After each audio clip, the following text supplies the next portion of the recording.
Salam bertemu kembali saudari-saudaraku. Injil hari ini cukup panjang, maka saya akan membacakan pada bagian awalnya saja. Dalam khotbah di bukit, Yesus berkata kepada murid-muridnya, "Janganlah kamu menyangka bahwa aku datang untuk meniadakan hukum Taurat atau kitab para nabi. Aku datang bukan untuk meniadakannya, melainkan untuk menggenapinya.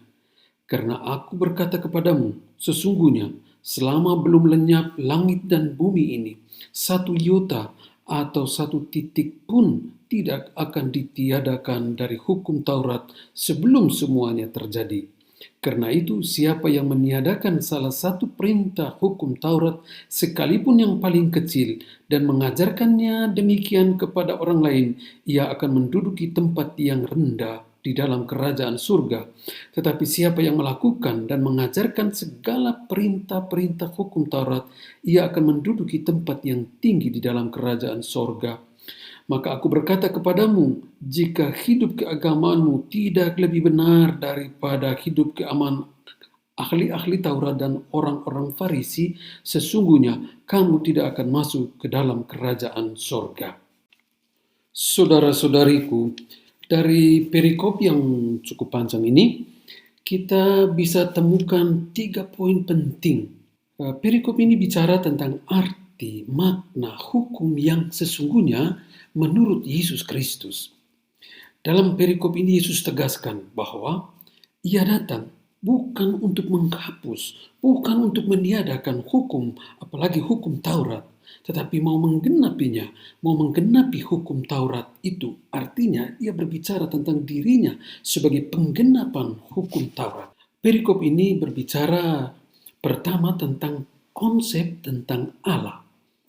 Seakan-akan Allah ada Allah dalam perjanjian lama, Allah yang buruk, Allah yang menghakimi, Allah yang tidak berbelas kasih kepada manusia, dan Allah dalam perjanjian baru, yaitu Allah yang penuh belas kasih, Allah yang murah hati, Allah yang mau senasib dengan manusia.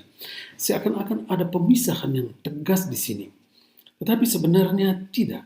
Yesus mau menegaskan bahwa Allah itu satu dan sama sejak dahulu kala sampai selama-lamanya, yaitu Allah yang rahim, Allah yang selalu mementingkan manusia, Allah yang selalu menomorsatukan, Allah yang selalu melihat manusia itu pribadi yang istimewa, yang mau ia berikan cinta dan kasihnya. Di sini memang Yesus mau memperlihatkan bahwa dia datang untuk memperlihatkan wajah Allah yang baru yang diperlihatkan lewat hukum, dan hukum itu ada digenapi oleh dirinya sendiri.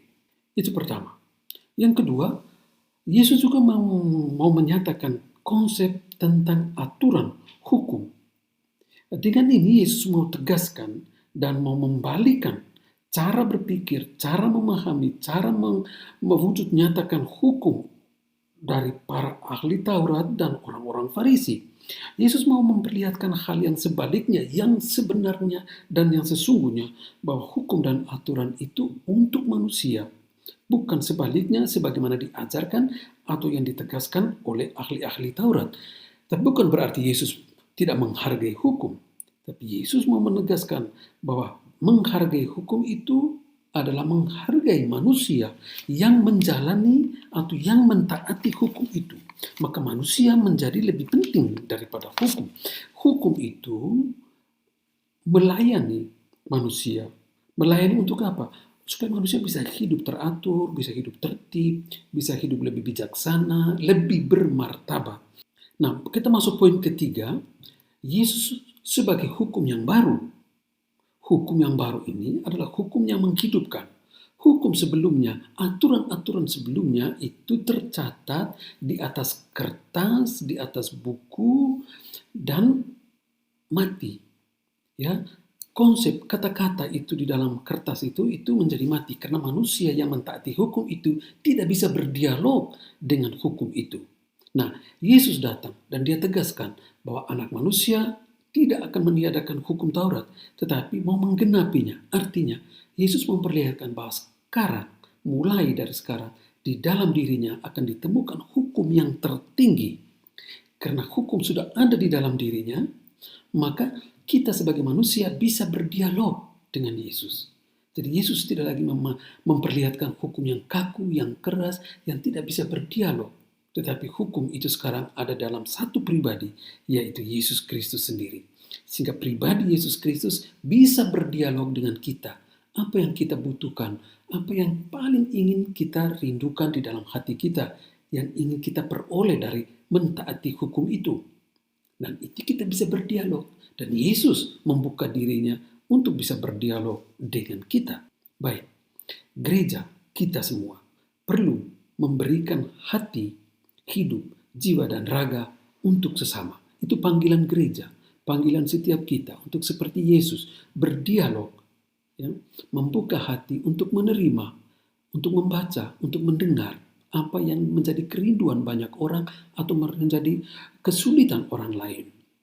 Sebagai orang tua, sebagai guru, sebagai pemerintahan, dalam bidang apa saja, siapa saja kita dipanggil untuk menjadi kaki tangannya Yesus Kristus, hatinya Yesus Kristus yang bisa berdialog dengan orang lain, sebagaimana Yesus membuka diri untuk menerima berdialog dengan sesama.